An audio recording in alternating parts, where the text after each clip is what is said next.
Hello and welcome to Initial Solution.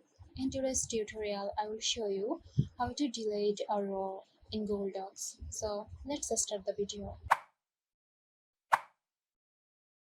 At first, open the document and then go to the table from where you want to delete a row. Then click anywhere inside the row you want to delete. You don't need to select the entire row, just place your cursor in any cell within that row. Now right click on your mouse. From here, click on Delete Row. And there you have it. I hope this video helped you out. Stay tuned for more helpful tutorials here at Initial Solution.